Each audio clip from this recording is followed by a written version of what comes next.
Good morning. I'm Steve Gallagher. I'm the homicide lieutenant.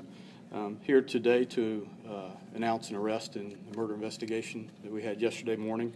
Yesterday at approximately 10 a.m., patrol responded to a shooting at 1570 Elsa Drive. When they arrived, they found 23-year-old John White deceased on the kitchen floor. He was suffering from multiple gunshot wounds.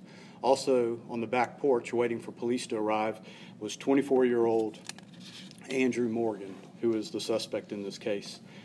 Homicide detectives responded to the scene, and they learned that Mr. White was a former resident at this house, and he is the current boyfriend of a 23-year-old young lady that currently lives at the house.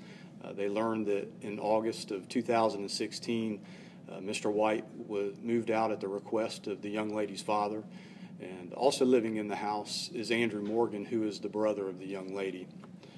Detectives learned that about 8:30 yesterday morning, Mr. White went to the residence to retrieve some personal belongings, and while he was there, he was asked to stay at the house for a while by his girlfriend. At approximately 10 a.m., the brother, Andrew Morgan, woke up, and as he walked through the house, he saw that Mr. White was there, and that bothered him.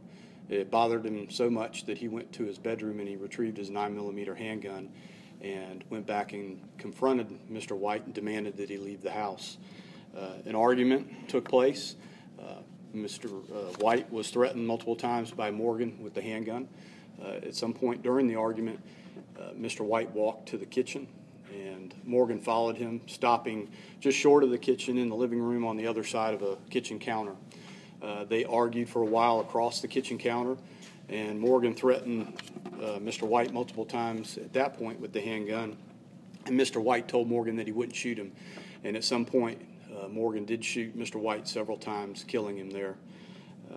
Morgan was cooperative, and he remained at the scene, and his gun was recovered. He was transported down to the police station, and homicide detectives interviewed him, and he was booked for murder following that interview. I could try to answer any questions. When we were there yesterday, we were told that there were only 4 adults in the home, one that was the deceased. We saw a woman bring a child from the home. Was there a child present during that shooting? I think there was a child in the house, not where the shooting took place. That was, I believe, the child of the deceased and the girlfriend. And all the stories from all the other people in the house kind of match the same narrative as what you're telling us today? They do. Everyone cooperating and everything like that? They were, yeah, and that's where we got most of the information were from the witnesses. It seems like it took quite some time yesterday for investigators to be able to gain access into the house. So the shooter was on the back porch, and then the other 2 adults remained in the home that whole time? I'm not sure how long individuals stayed inside the house. Once the police got there, I'm sure it was secured. The delay in the detectives going in the house is usually to ensure that we're not going into a crime scene, that we need to have lawful entry into the crime scene, whether we need to get a search warrant or consent.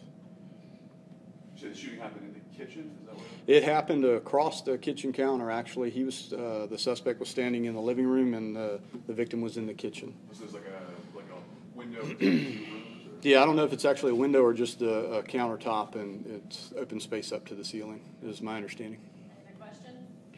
Prior to this, were there any other calls to this house for any other? I'm not sure of calls for service there. All right, thanks, Lieutenant. All right, thank you.